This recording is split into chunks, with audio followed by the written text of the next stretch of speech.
په ضلع مردان کې چې کومه پیښه مخې ته راغلې ده دغه ماشومې څه چې کوم نن کوم ظلم او زیاتې شوی دی دغه متعلق هم د دغه ماشومې والد صاحب څخه خبرې اترې کړې دي. راځئ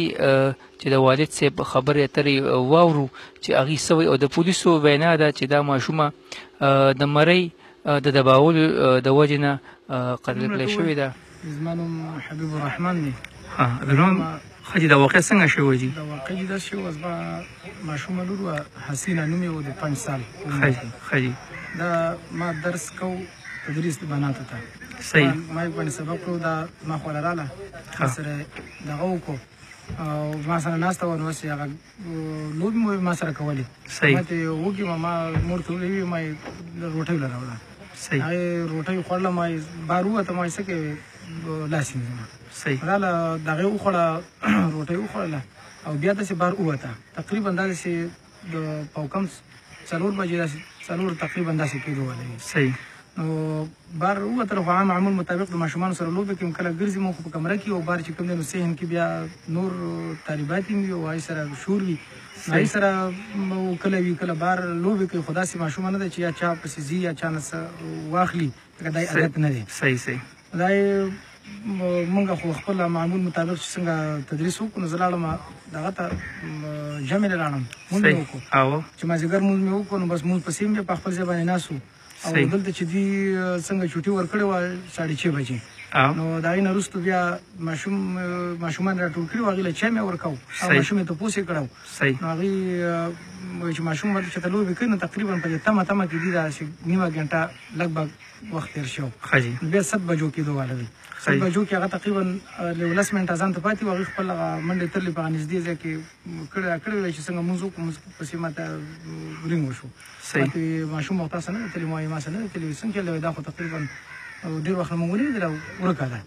او هغه ټیم کې دوی پوه شوي نه وو چې اوس یې ګوري الله 20 منټه وشو ګوري او پته یې ونه لګېده. زه رالم دلته چې موږ راورسېدو د کلي کسان هم وو هغوی هم خبر شوي بس هغوی هم راسره منډې ترلې وکړې بیا وخت په وخت باندې چې څومره ګاونډي نږدې کلي وو نو هغوی هم خبرېدل هغوی هم راتلل بیا تقریبا چې داسې څه 8:30 بجې شوې موږ لاړو رپورټ لا تحنې ته هلته رپورټ درج کړو پسې ما سره هماغه وخت کې عین موقع کې موبایل راغی هغې سره موږ رالو خوا چې کوم دی نو ټولې چوکۍ والا هم راغلو هم خپل بهرپور خپل کوشش وکړو په شپې تقریبا د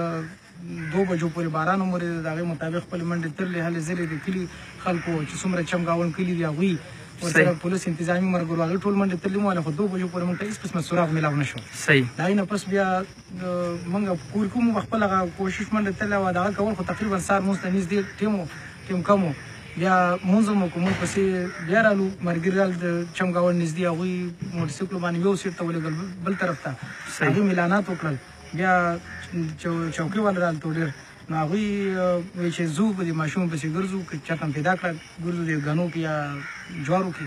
نو هغوی هم پسې ګرځېده خو تقریبا 2 منټه وشو دې خوا ماشومان سکول ته تلل 7:30 بجې یا داسې 8 بجې کېدو واله وي نو هغوی ماشومان سکول ته تللي بس په دغه ځای کې یو ماشوم یې چغې کړې زما لور حسینه نوم دی دا یې حسینه بس بیا چې موږ ورغلو نو ما خو خپل زړه کې دا مطلب ومایي زه ماشومه ده بس اوبه چې الله طرفه څه معامله هماغه کېدی شي د هغې نه هېڅ قدر لکه موږ څه دغه نه شو کولی خو لیکن چې هلته مې هغه ماشومه ولیدله او هغې هغه لاس خپې تړله او هغه بېدردینو په هغې باندې لکه الله ګواه دی ډېر انتهایي درد راته په هغې دغه باندې ورسېدو. تاسو څه مطالبه کوئ د ملک د سټیټ د ادارو حکومت نه هم کوو د دې موجوده چې څومره حکومت دی د دې نه هم دا مطالبه کوو چې دغه ملزم چې کوم دی نو د هغې د ښه پوره بهرپور تفتیش وکړی شي او دا دې ګرفتار کړی شي او دا د اعلان په چوک کې پانسي کړی شي چې دا د نورو خلکو ته لکه دا خو ټیک د زما ماشوم وه خو دا وروسته چې څومره د هغې د چمګاونډ دا هم زموږ ماشومان دي نو دوی ته خو چې کوم دی دا دغه به نه وي خو موږ وېرېدو ماشومان سکول ته نه شو لېږلی خامخا چې سکول ته ماشوم ځي نو هغې سره به غټ کس ځي او ښه په وسلې سره او بیا به یې راولي دومره یو دغه تقریبا د علاقې ته ورسېدو نو دغه کس دې ګرفتار کړی شي او دا د بیا اعلان په چوک کې پانسي کړی شي دا ډېر غټ ظلم یې وکړو زموږ زړه یې ودردو بلکې دا ټوله علاقه ودردوله او چې هغه ته هم درد ورسېږي نو چې بیا دا وروستو خلک ته عبرت والي او داسې نه کوي زموږ دا مطالبه ده او مکمل. مهرباني چې تاسو موږ ته خبرې اترې وکړئ. مهرباني.